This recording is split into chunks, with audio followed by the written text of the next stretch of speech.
Hello students, welcome to the class. तो हम लोग ग्रुप 15 पढ़ रहे थे, उसी को कंटिन्यू करेंगे। हम लोग प्रीवियस क्लास में अमोनिया के बारे में पढ़े थे, तो आज हम लोग शुरू कर रहे हैं हाइड्राजीन। नेक्स्ट कंपाउंड की बात हम लोग करते हैं, हाइड्राजीन N2H4, इसे हम लोग कहते हैं हाइड्राजीन।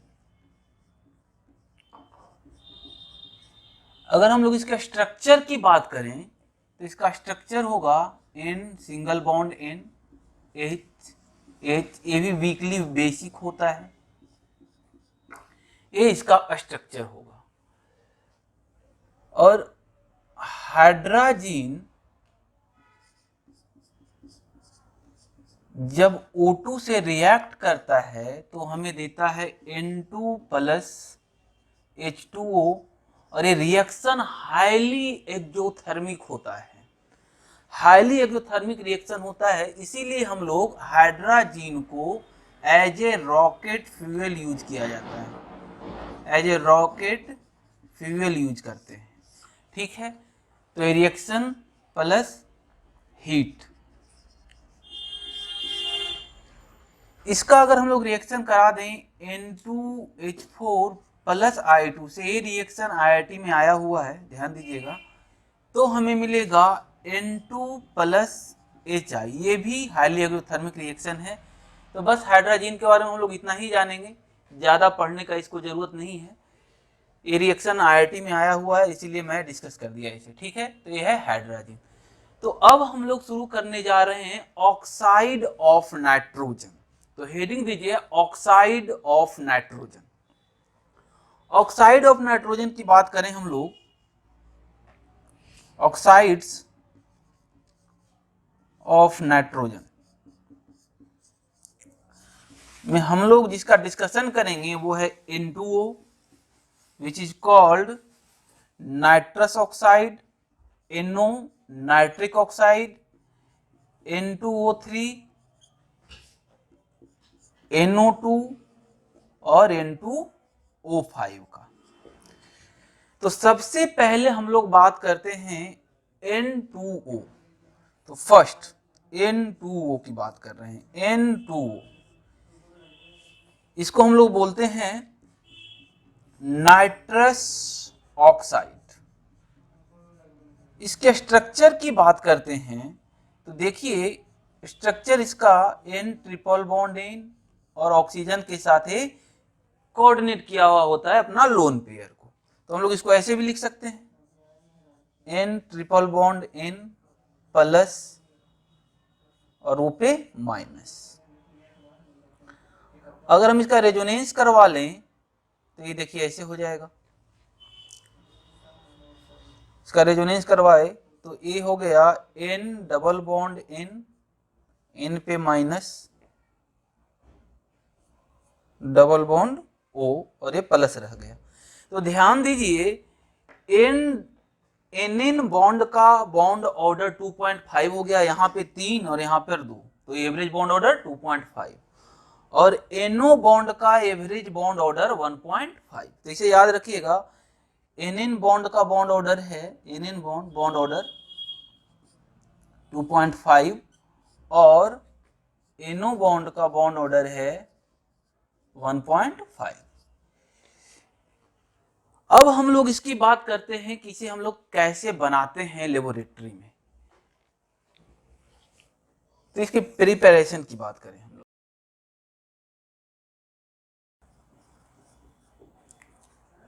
फर्स्ट अगर हम लोग NH4NO2NO3 को हीट कर दें तो हमें मिलेगा N2O प्लस H2O।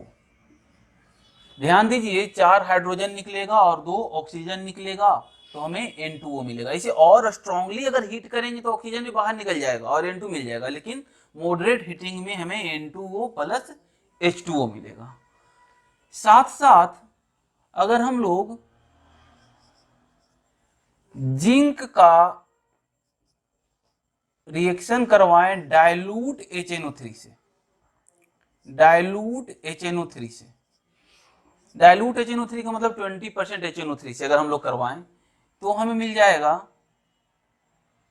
ZnNO3 का होल ट्वाइस, नाइट्रेट तो मिलेगा ही, साथ साथ हमें N2O मिल जाएगा। तो ये कुछ प्रिपरेशन है फर्स्ट सेकेंड। अब इसकी प्रॉपर्टीज की बात किया जाए, प्रॉपर्टीज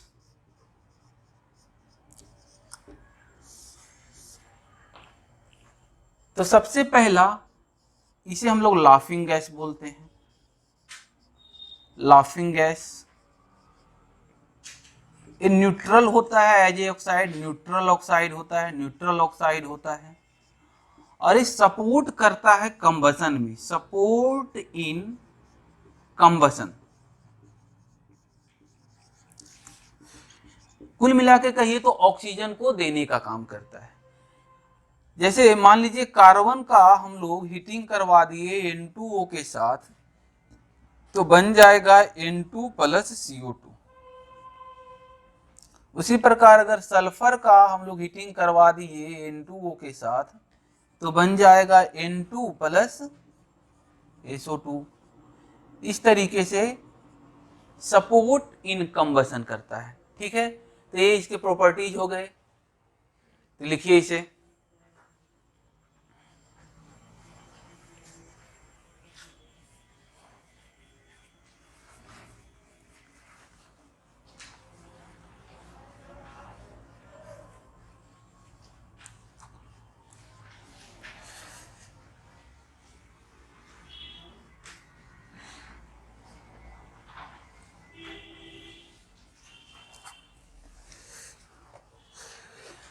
नेक्स्ट ऑक्साइड है हमारा NO। Second one is NO। इसे हम लोग बोलते हैं नाइट्रिक ऑक्साइड, नाइट्रिक ऑक्साइड। इसके स्ट्रक्चर की बात किया जाए तो N डबल बॉन्ड, इस तरीके से ऑड इलेक्ट्रॉन मॉलिक्यूल होता है, ये भी न्यूट्रल ऑक्साइड होता है। मोस्ट ऑफ द चीजें आप लोग केमिकल बॉन्डिंग में पढ़े हुए होंगे। तो इसके हम लोग प्रिपरेशन की बात करें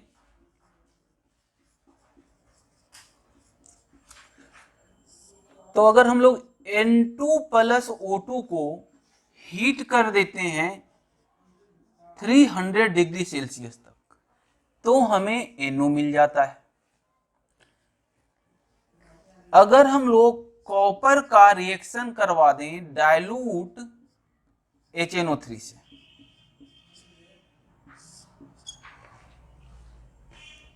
तो हमें मिल जाएगा कॉपर नाइट्रेट प्लस NO मिल जाएगा। और है अगर हम लोग FeSO4 के साथ कोई भी नाइट्रेट सॉल्ट ले लें, मान लीजिए NaNO2 ले लेते हैं, NaNO2 ले लेते हैं, और साथ में कोई एसिड ले लें H2SO4 ले लेते हैं, तो भी हमें NO मिल जाएगा। और FeSO4 खुद बन जाएगा Fe2SO4 होल थ्राइस। तो यहाँ देखिए +2 से +3 में आ गया। साथ में हमें मिल जाएगा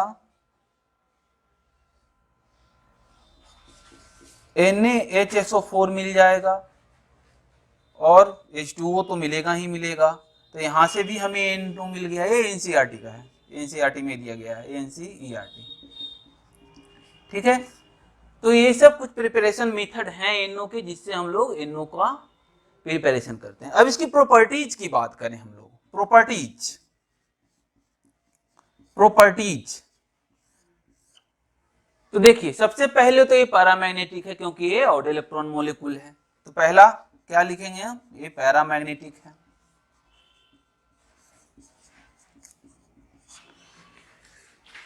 क्यों भाई, क्योंकि ऑड इलेक्ट्रॉन मॉलिक्यूल है, ऑड इलेक्ट्रॉन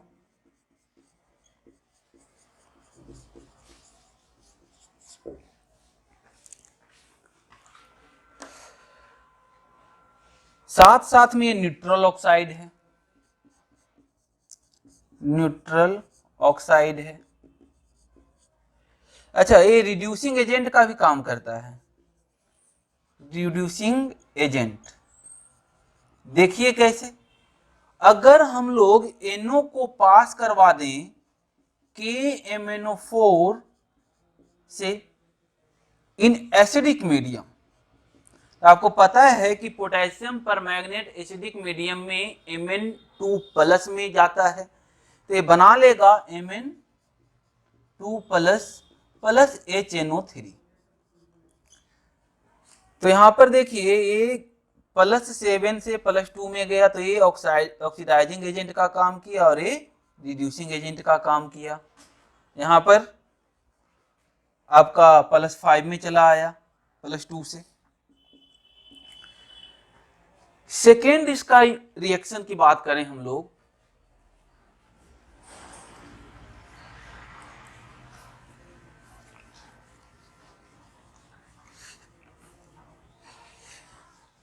अगर हम लोग NO गैस को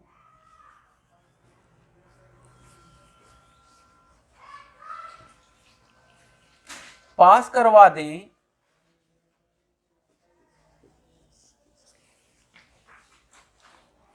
NO गैस का रिएक्शन करवा दें, मान लीजिए नहीं I2 से करवाइए और H2O वाटर यानी एक्वस सॉल्यूशन में करवा रहे हैं, तो NO गैस काम करेगा यहाँ रिड्यूसिंग एजेंट का और I2 काम करेगा ऑक्सीडाइजिंग एजेंट का।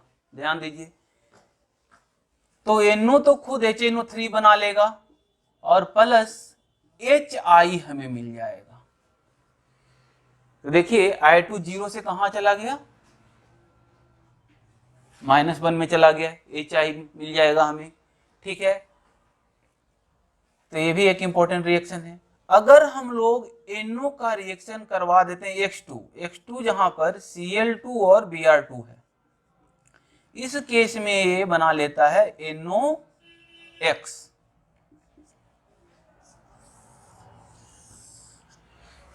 अब इसके टेस्ट की बात करते हैं, इसका हम लोग एनालिटिकल टेस्ट कैसे करते हैं। जब हम इसका टेस्ट की बात करते हैं, तो अगर हम लोग NO गैस को FeSO4 फ्रेशली प्रिपेयर्ड FeSO4 से पास करवाते हैं, तो आपको पता है एक्वस सॉल्यूशन है एक्वस में, तो आपको पता है कि एक्वस में FeSO4 इस फॉर्म में रहता है, H2O एक्वा कॉम्प्लेक्स कह सकते हैं, H2O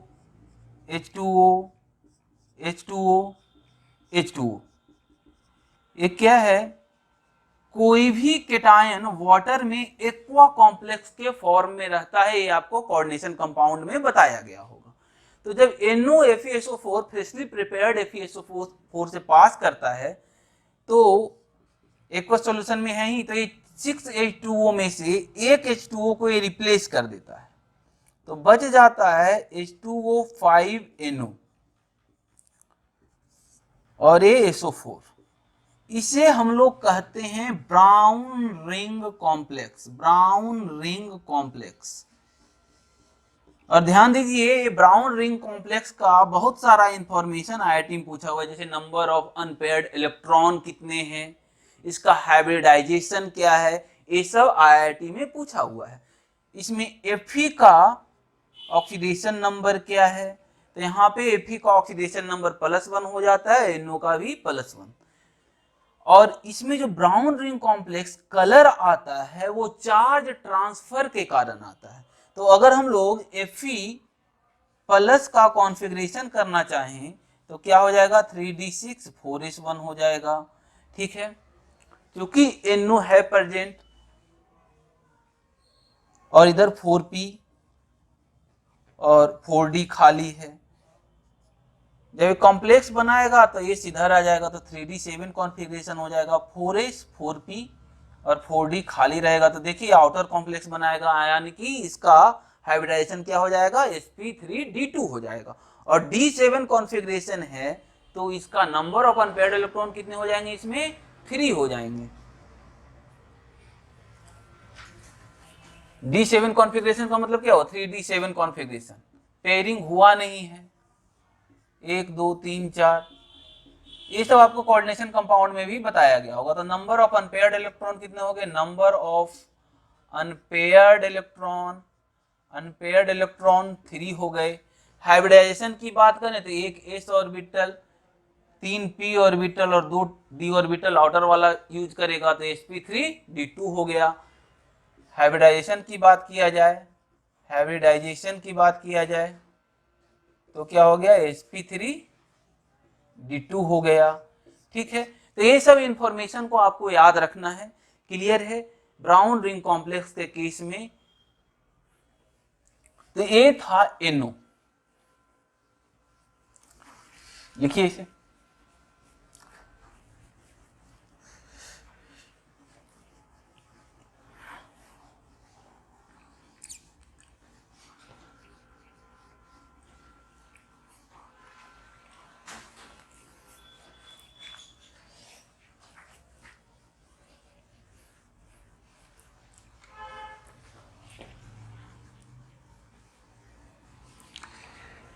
अब हम लोग नेक्स्ट ऑक्साइड की बात करें, third one which is N2O3।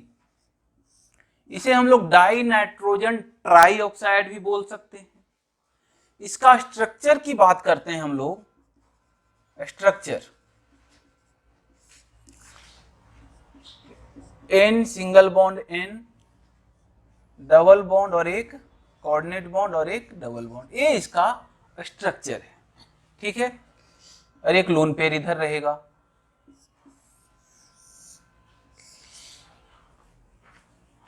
अब इसके प्रिपरेशन की हम लोग इसे बनाते कैसे हैं, तो NO और NO2 को जब हम लोग -23 डिग्री सेल्सियस पे रिएक्ट करवाते हैं तो हमें मिलता है N2O3 मिलता है। ये इसका प्रिपरेशन का तरीका है। अब N2O3 का कलर ब्लू होता है, ब्लू कलर का होता है। ध्यान दीजिए, N2O3 का कलर ब्लू कलर का होता है। साथ साथ आप यहाँ पे देखिए N2O3 को जब हम लोग वाटर के साथ रिएक्ट करवाएंगे तो हमें मिल जाएगा HNO2 which is nitrous acid, HNO2। यहां पर देखिए, जब भी हम लोग, इसका मतलब हम कह सकते हैं HNO2 N2O3 एसिड एनहाइड्राइड है HNO2 का। तो यहाँ पे एक बात हम लोग लिख लें, N2O3 is acid anhydride of N2O3। अब ध्यान दीजिए, अगर आपसे पूछा जाए कि N2O3 के साथ हम लोग NaOH का रिएक्शन करवाएं तो हमें क्या प्रोडक्ट मिलेगा। मान लीजिए क्वेश्चन में आ गया कि N2O3 के साथ हम लोग NaOH का रिएक्शन करवाएं तो हमें क्या मिलेगा। तो यहाँ पर देखिए N2O3 को जब हम लोग वाटर के साथ रिएक्शन करवा रहे थे तो HNO2 मिल रहा था, तो NaOH बस इसको रिप्लेस करेगा, तो हमें H को रिप्लेस कर देना है। यहाँ से हमें मिल जाएगा NaNO2 प्लस H2O तो हमें मिलेगा ही। ये ध्यान दीजिएगा, ये इसका इंपॉर्टेंट रिएक्शन है, ये N2O3 का इंपॉर्टेंट रिएक्शन है, इसे आप लोग याद रखिएगा। अच्छा, इसका नेचर एसिडिक होता है, जैसे ही बोले हम लोग नाइट्रस ऑक्साइड तो एसिडिक नेचर का होता है। तो अगर प्रॉपर्टीज की बात करें तो इसका नेचर की बात करें तो ये एसिडिक नेचर का होता है, एसिडिक नेचर का होता है। ठीक है, एसिडिक नेचर का होता है। साथ साथ में इसका कलर कैसा होता है, ब्लू होता है। कलर की बात करें तो ये ब्लू होता है। तो ये सब कुछ भी इंफॉर्मेशन आपसे पूछा जा सकता है। नेक्स्ट ऑक्साइड की बात करते हैं हम लोग, NO2। NO2 का स्ट्रक्चर हम लोग बनाएं तो N और यहां पर एक ऑड इलेक्ट्रॉन रहता है और इसका NOO बॉन्ड एंगल होता है 134 डिग्री। और ये odd electron sp2 hybrid orbital में होता है क्योंकि इसका हाइब्रिडाइजेशन sp2 है, यानी कि ऑड इलेक्ट्रॉन हाइब्रिडाइजेशन में पार्टिसिपेट करता है। अब चूंकि ये ऑड इलेक्ट्रॉन है, इसका मतलब ऑड इलेक्ट्रॉन है, इसका मतलब ये पैरामैग्नेटिक है। इट मींस ये क्या है, पैरामैग्नेटिक है। यहीं पे लिख लीजिए पैरामैग्नेटिक है। दूसरी बात इसमें आपको ध्यान रखना है कि NO2 और N2O4 इक्विलिब्रियम में रहता है। NO2 एंड N2O4 इक्विलिब्रियम में एग्जिस्ट करता है। अगर हम इसे कूल करेंगे तो N2O4 की तरफ टेंड हो जाएगा, और अगर हम लोग इसे हीट करेंगे तो बैकवर्ड डायरेक्शन में NO2 की ओर टेंड हो जाएगा N2O4। तो ध्यान दीजिए, जैसे जैसे हम लोग कूलिंग करते जा रहे हैं NO2 का, तो ये पैरामैग्नेटिक से डायामैग्नेटिक की ओर बदलते जा रहा है। और NO2 का colour brown, reddish brown colour का होता है। NO2 का कलर की बात करें तो रेडिश ब्राउन कलर का होता है, रेडिश ब्राउन कलर का होता है। साथ साथ ये पैरामैग्नेटिक तो है ही है, पैरामैग्नेटिक तो है ही है। और जैसे जैसे हम इसको कूल करते जाएंगे, टेम्परेचर घटाते जाएंगे, ये डायामैग्नेटिक बनते जाएगा, डायामैग्नेटिक बनते जाएगा, इसका कलर चेंज होते चला जाएगा, एक कलरलेस होते चला जाएगा, कलरलेस होते चला जाएगा। तो टेम्परेचर घटाने पे साफ दिखेगा कि NO2 कलरलेस होते जा रहा है N2O4, क्योंकि N2O4 ज्यादा बन जाएगा कूल करने पे। क्लियर है? तो ये सब आपको ध्यान रखना है। नेक्स्ट बात करते हैं।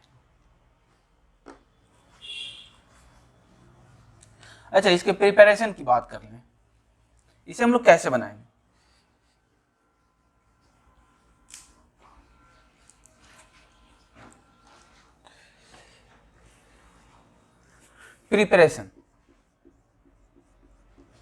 प्रिपरेशन की बात करें इसका, तो जिंक में हम लोग कॉन्क HNO3 अगर डाल दें, कॉन्क HNO3 डाल दें, तो हमें जिंक नाइट्रेट मिलेगा प्लस NO2 मिल जाएगा। ठीक है। कॉपर में भी अगर हम लोग कॉन्क HNO3 डाल दें, हम लोग HNO3 के रिएक्शन में इसका पूरा बात करेंगे, तो हमें कॉपर नाइट्रेट मिल जाएगा और NO2 मिल जाएगा। तो ये इसके प्रिपरेशन के तरीके हैं। ठीक है।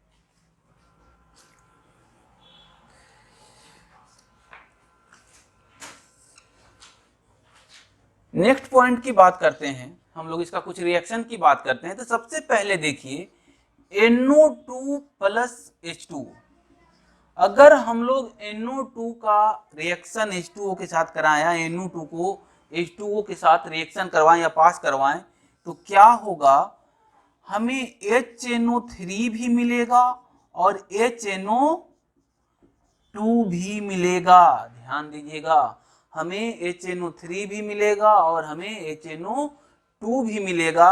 क्यों? क्योंकि NO2 मिक्स्ड एसिड एनहाइड्राइड है, मिक्स्ड एसिड एनहाइड्राइड।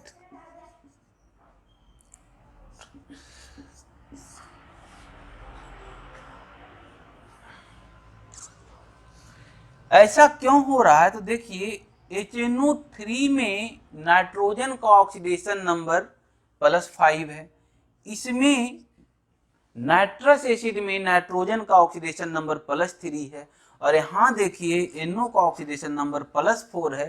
तो एवरेज रूल के कारण जब भी कोई oxide, acid oxide, acidic oxide में वाटर डालते हैं और उसका सेम ऑक्सीडेशन नंबर का एसिड एग्जिस्ट नहीं करता है, उस केस में वो ऐसे एसिड का फॉर्मेशन करता है, वैसे दो एसिड का फॉर्मेशन करता है जिसके सेंट्रल एटम के ऑक्सीडेशन नंबर का एवरेज इसके बराबर हो। क्लियर है? समझ में आ गया होगा। केमिकल बॉन्डिंग में भी हम लोग इसका बात किए थे। अब यहीं पे देखिए, अगर हम लोग NO2 का रिएक्शन NaOH से करवा दें, मान लो NaOH एक्वा से करवा दें, तो क्या मिलेगा?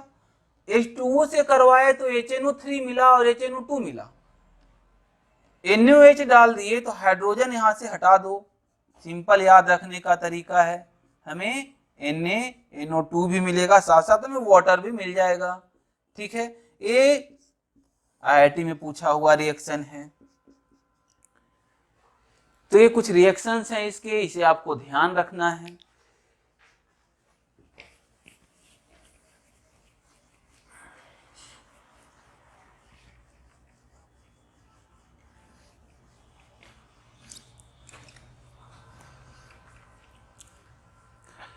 अच्छा, NO2 की प्रॉपर्टी की बात करते हैं हम लोग, तो NO2 सपोर्ट इन कंबसन, ये कंबसन में भी सपोर्ट करता है, सपोर्ट इन कंबसन।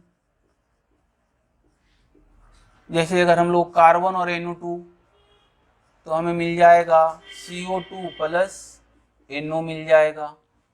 सल्फर और NO2, तो हमें SO2 प्लस NO मिल जाएगा। फास्फोरस एसिड लिख लीजिए NO2, तो हमें P4O10 प्लस NO मिल जाएगा। तो हमें हम लोग कह सकते हैं कि कंबसन में सपोर्ट करता है, as well as a oxidising agent जैसा भी वर्क करता है। जैसे नेक्स्ट पॉइंट की बात करें, it work like oxidising agent. ठीक है ना, ऑक्सीडाइजिंग एजेंट की बात करते हैं। जैसे मान लीजिए हम लोग SO2 का रिएक्शन करवा दें NO2 से एक्वस में, तो हमें H2SO4 मिल जाएगा, साथ साथ NO भी मिलेगा। H2S का रिएक्शन करवा दें हम लोग NO2 से, तो हमें S मिल जाएगा, सल्फर मिल जाएगा, साथ साथ हमें, हाँ ये हो गया, H2O भी मिलेगा और NO मिलेगा। तो ये ऑक्सीडाइजिंग है। देखिए यहाँ पे +4 से +6 में चला गया, ये आपका -2 से 0 में चला गया, तो सब ऑक्सीडाइज हुआ है। तो हम लोग कह सकते हैं कि NO2 act like oxidising agent. लिखिए इसे।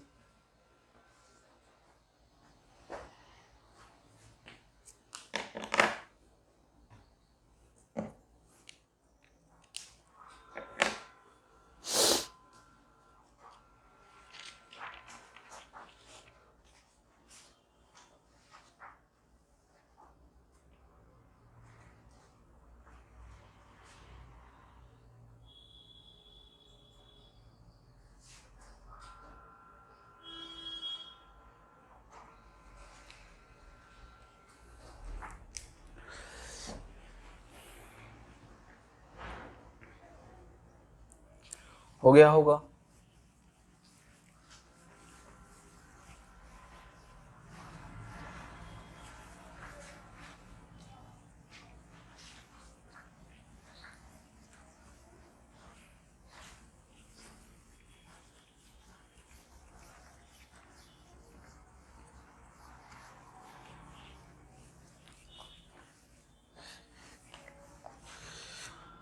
नेक्स्ट की बात करें, नेक्स्ट ऑक्साइड है हमारा N2O5। इसके स्ट्रक्चर की बात करें तो NON double bond, coordinate bond, double bond, ये इसका स्ट्रक्चर है। N2O5 का स्ट्रक्चर है। अच्छा, N2O4 का स्ट्रक्चर हम लोगों ने नहीं किया था। देखिए NO2 का क्या स्ट्रक्चर था, इस तरीके से था, और इधर से भी NO2 का क्या स्ट्रक्चर है, इस तरीके से। तो ऑड इलेक्ट्रॉन दोनों मिलके बॉन्ड बना लेता है, इसके कारण N2O4 डायमैग्नेटिक हो जाता है, जबकि NO2 में ऑड इलेक्ट्रॉन था, इसलिए ये पैरामैग्नेटिक था। ठीक है,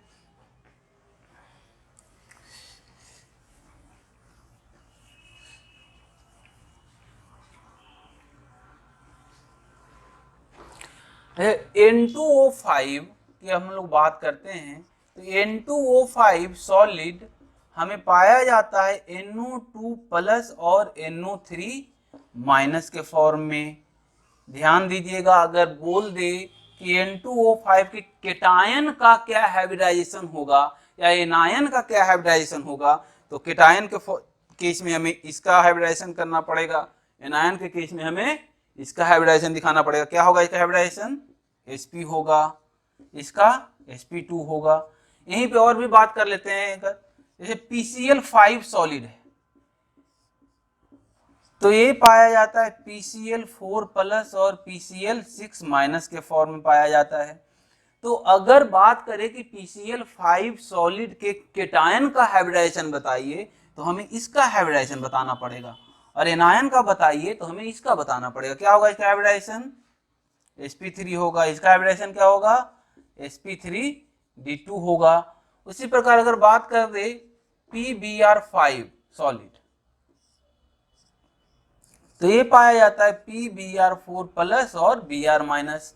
तो इसका केटायन का अगर पूछ दे तो ये Sp3 हो जाएगा। तो इसको ध्यान रखिएगा, ये सब बहुत इंपॉर्टेंट है, ये सब पूछा जा सकता है।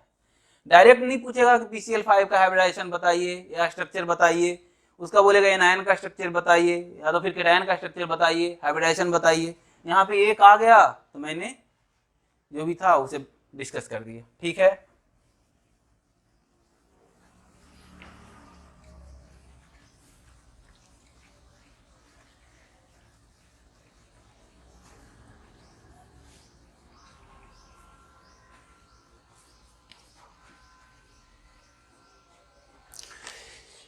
अब बात करते हैं इसके प्रिपरेशन की।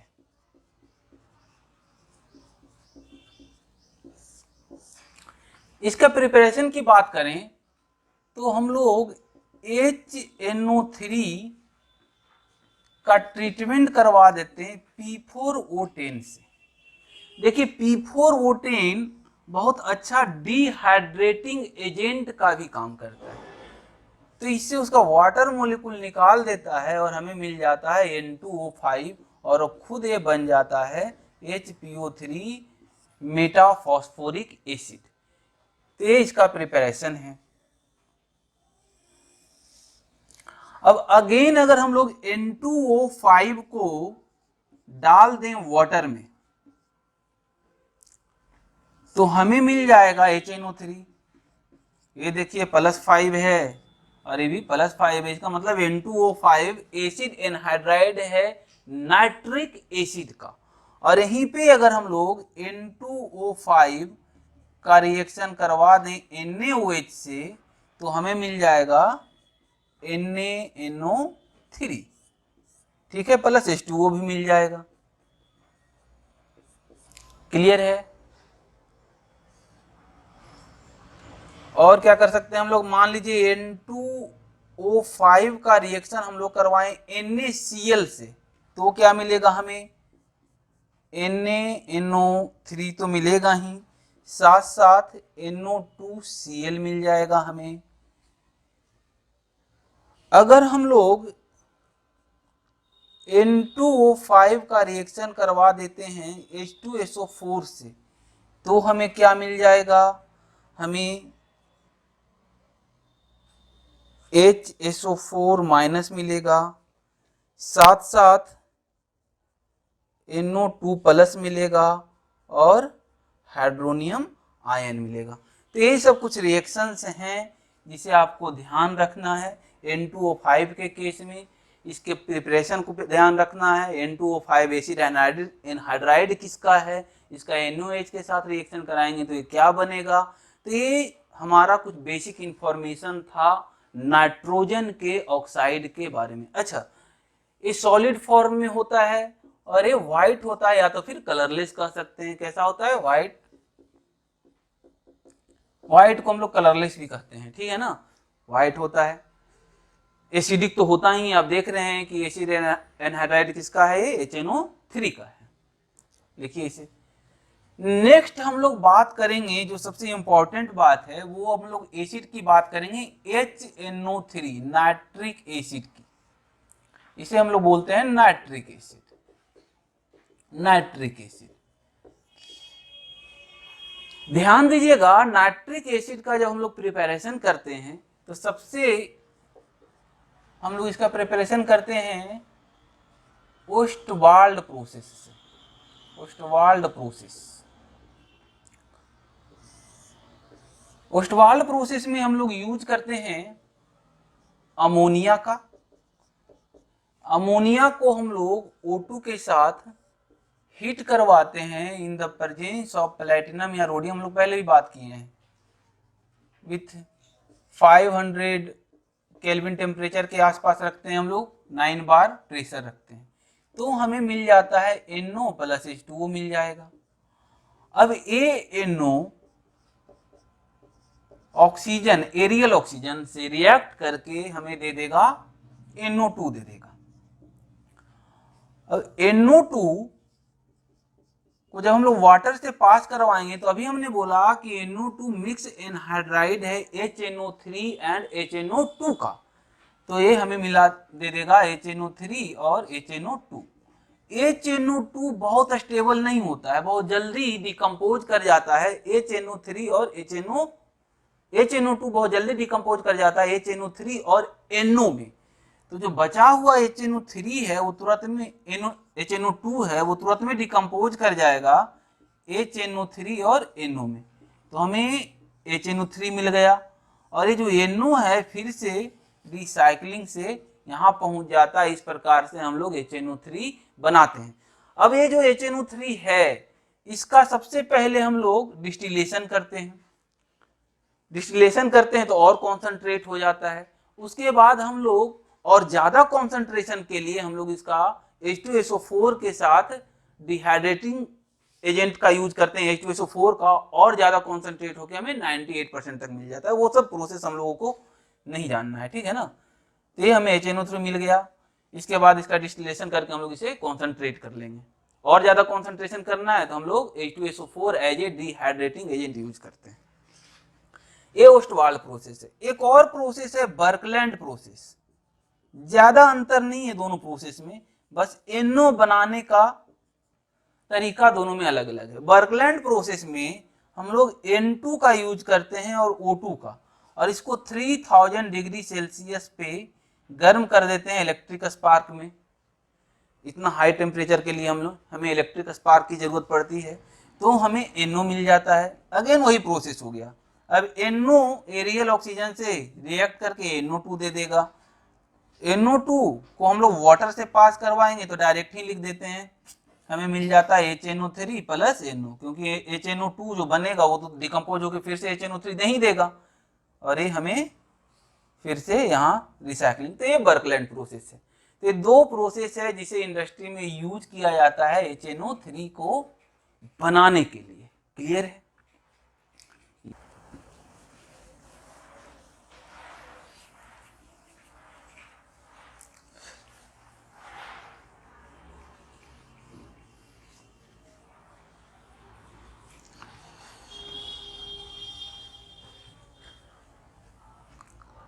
इसकी प्रॉपर्टीज की बात करें हम लोग, प्रॉपर्टीज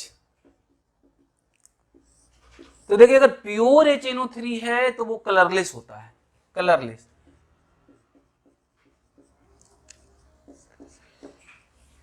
साथ साथ एसिडिक तो है ही है,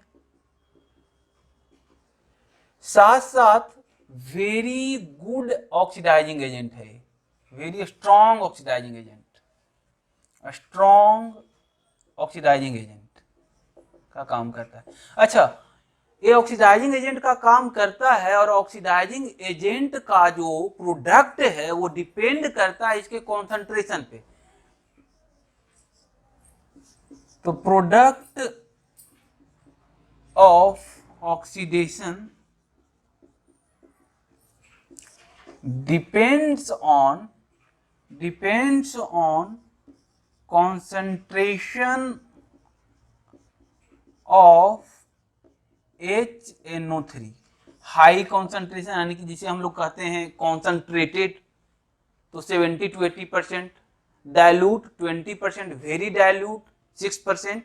तो हर कॉन्सेंट्रेशन पे डिफरेंट डिफरेंट प्रोडक्ट देता है। जैसे ध्यान दीजिए, हम लोग रिएक्टिविटी सीरीज की बात करें तो रिएक्टिविटी सीरीज में क्या है, ली, के, काका, ने, मांगी, आलमारी, मन, आप लोग पढ़े होंगे, मन, जन, कर, लोहा, कैदी, कोई नहीं, सब, शीशा। उसके बाद आ जाता है H2, उसके बाद नीचे है copper, Hg, Ag, gold platinum. ये रिएक्टिविटी सीरीज पहले भी आप लोग पढ़े हैं, बहुत पहले से पढ़ते आ रहे हैं। तो देखिए यहां पर पीवी एज ए रेफरेंस हम लोग ले रहे हैं, और हम लोग जैसे कॉन्सेंट्रेशन की बात करें तो एम अगर पीबी से ऊपर वाला है, एम अगर पीबी से ऊपर वाला है, इसका हम लोग अगर कॉन्सेंट्रेटेड HNO3 के साथ रिएक्शन करवाते हैं, कॉन्सेंट्रेटेड HNO3 के साथ रिएक्शन करवाते हैं, तो हमें मिलता है NO2। साथ में नाइट्रेट तो मिलेगा ही मिलेगा, जो भी है मेटल नाइट्रेट तो मिलेगा ही मिलेगा, प्लस मेटल नाइट्रेट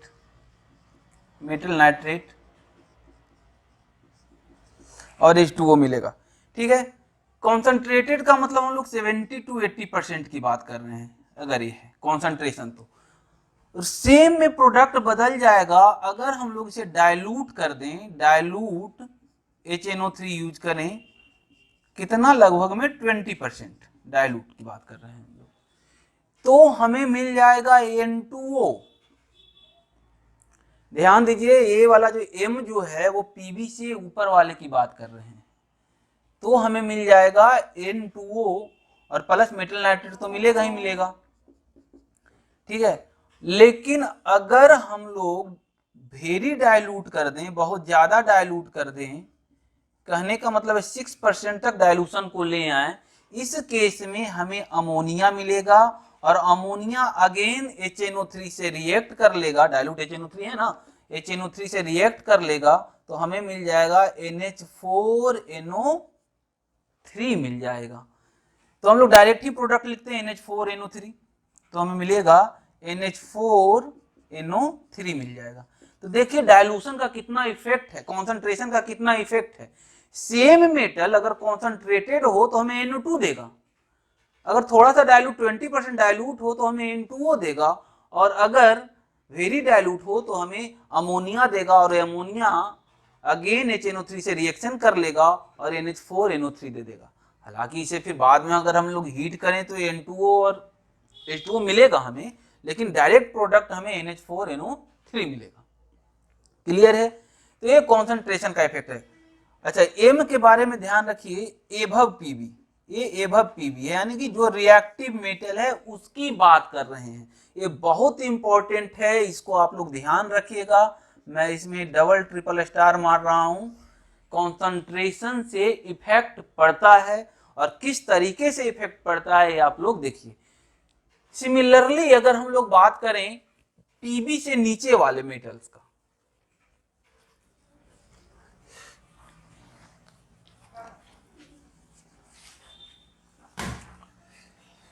पीबी से नीचे वाले मेटल्स का बात करते हैं, यानी पीबी एंड पीबी से नीचे वाले मेटल का, जैसे PB, copper, Hg, Ag, gold और प्लेटिनम HNO3 में घुलता नहीं है, या HNO3 से रिएक्ट नहीं करता है।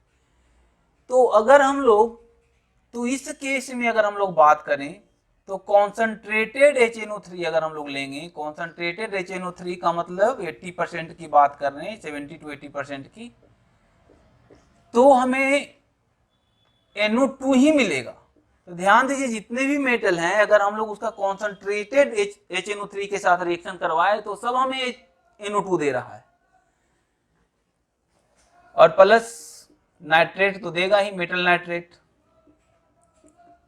नाइट्रेट।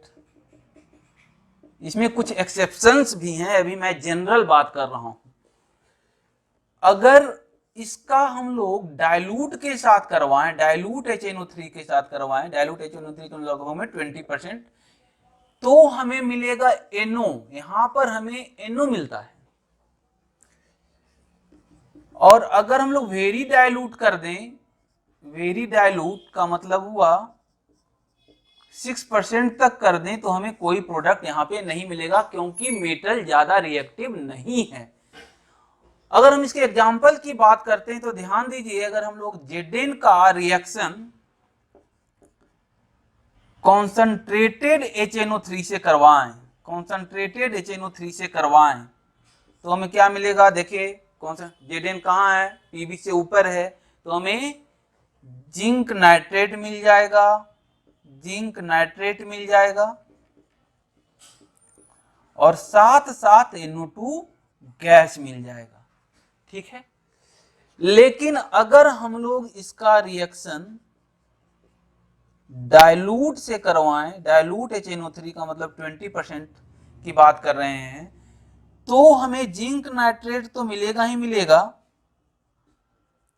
साथ में हमें यहां पर N2O मिलेगा। इस बात का ध्यान दीजिए, इस कॉन्सेप्ट पे IIT पहले भी क्वेश्चन पूछ चुकी है। ठीक है,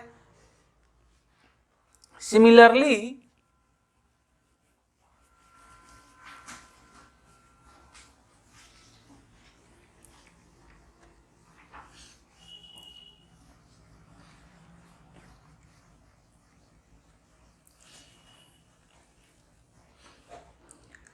अगर हम लोग कॉपर का रिएक्शन कॉन्सेंट्रेटेड HNO3 से करवा दें तो हमें कॉपर नाइट्रेट मिलेगा, कॉपर नाइट्रेट मिलेगा और साथ साथ NO2 गैस मिलेगा, NO2 गैस मिलेगा, साथ में वाटर भी मिलेगा, वाटर मैंने नहीं लिखा है। ठीक है, लेकिन अगर कॉपर का रिएक्शन हम लोग डाइल्यूट से करवा दें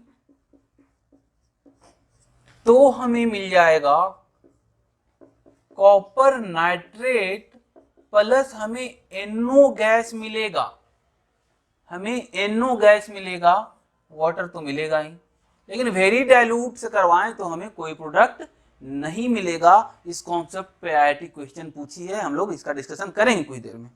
क्लियर है? इसी में कुछ ऐसे भी मेटल हैं जो कि कॉन्सेंट्रेटेड HNO3 से भी रिएक्ट नहीं करते हैं, क्योंकि वो प्रोटेक्टिव लेयर बना लेते हैं अपने ऑक्साइड का।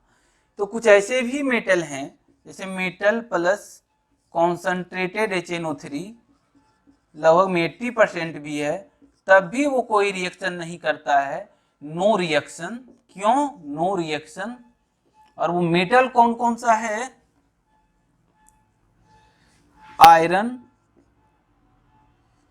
कोबाल्ट, क्रोमियम, एल्यूमिनियम और बेरिलियम। इसको हम लोग याद रख सकते हैं, फेंको नहीं, फेंको नहीं करारे आलू और बैगन। कैसे याद रखेंगे? फेंको नहीं करारे आलू और बैगन।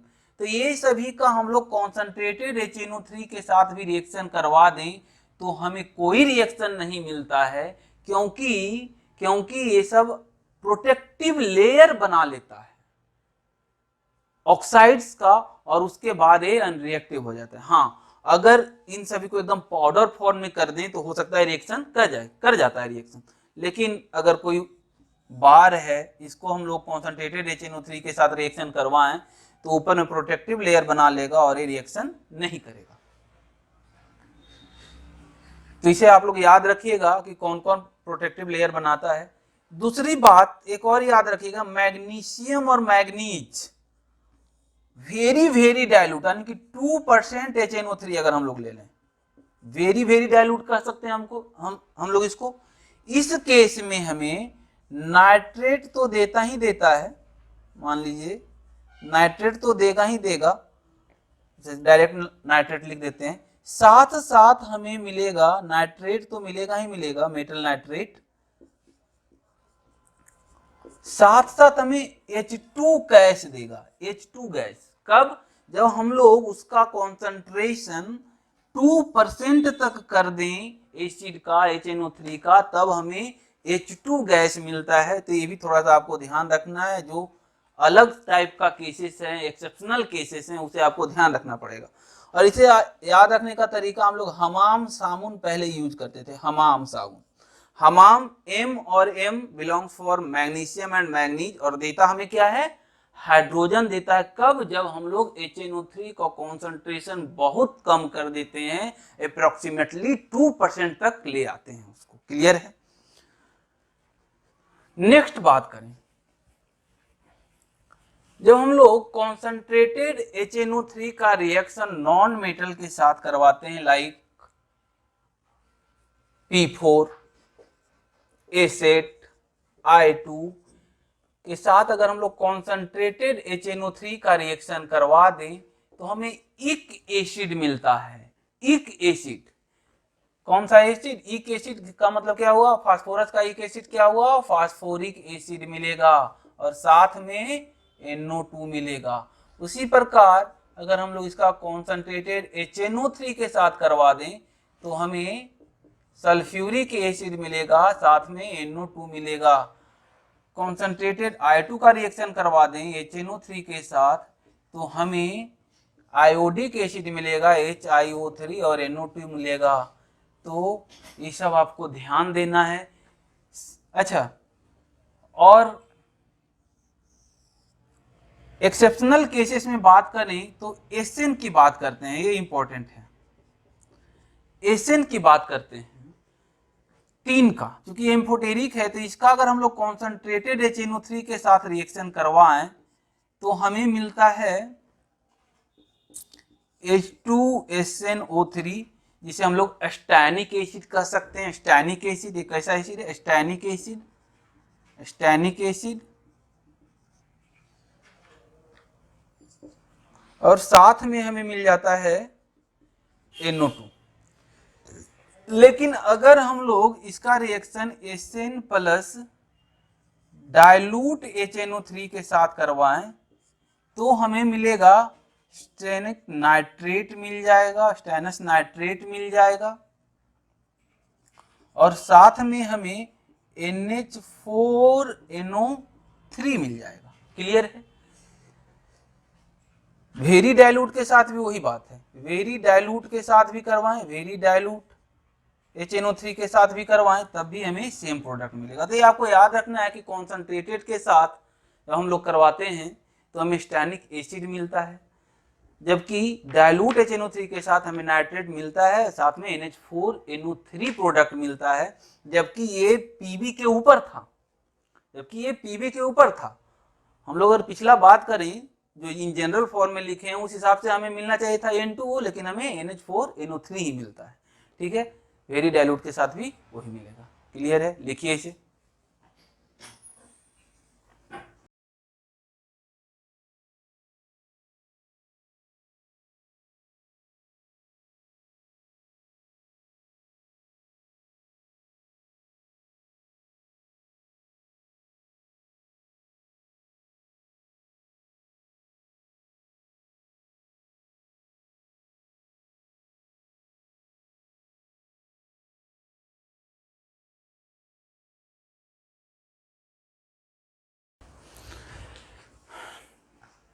इसमें एक चीज और बच गया है। ठीक है, तो आगे बात करते हैं।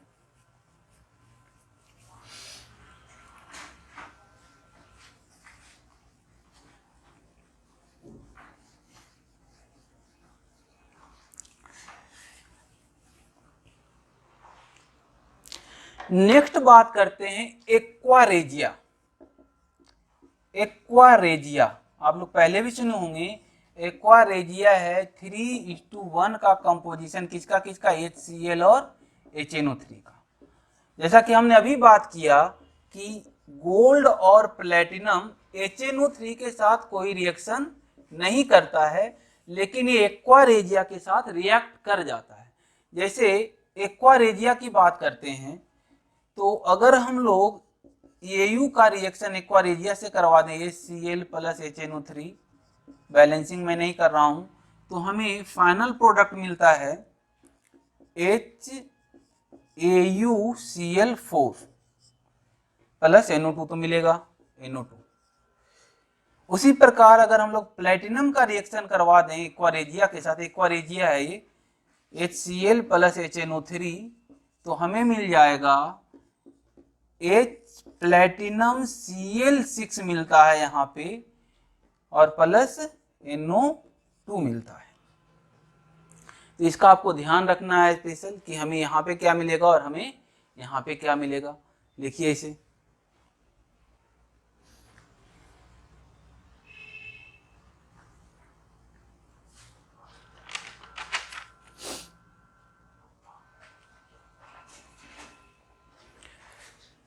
तो ये हमारा HNO3 था। अब एक क्वेश्चन की बात कर लें जो आईआईटी में पूछा गया है। एक क्वेश्चन पूछा गया है इस तरीके से। क्वेश्चन कॉलम 1 और कॉलम 2। फर्स्ट था copper plus dilute HNO3, second Zn plus dilute HNO3। Sequence मुझे ठीक से याद नहीं है। कॉपर प्लस कॉन्सेंट्रेटेड HNO3 और fourth one is copper plus Zn plus concentrated HNO3। और इधर प्रोडक्ट दिया गया था NO, N2O, NO2, ZnNO3 और कॉपर NO3।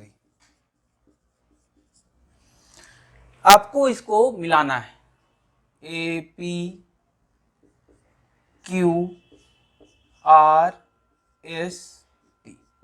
तो ध्यान दीजिए, अभी हमने बात किया था कि कॉपर जब डाइल्यूट HNO3 के साथ रिएक्ट करेगा तो कॉपर Pb से नीचे है रिएक्टिविटी सीरीज में, तो हमें कॉपर नाइट्रेट तो मिलेगा ही मिलेगा। तो 1 का सबसे पहले T, कॉपर नाइट्रेट में तो कोई दिक्कत नहीं है, साथ साथ हमें NO मिलता है एज ए प्रोडक्ट। तो NO का मतलब 1 का P और T हो गया, P एंड T हो गया। सेकेंड की बात करें, जिंक रिएक्टिविटी सीरीज से ऊपर है, Pb से ऊपर है रिएक्टिविटी सीरीज में, तो नाइट्रेट तो मिलेगा ही मिलेगा, साथ में हमें N2O मिलेगा। तो सेकेंड का Q और S हो गया। थर्ड की बात करते हैं, कॉन्सेंट्रेटेड की बात कर रहा है।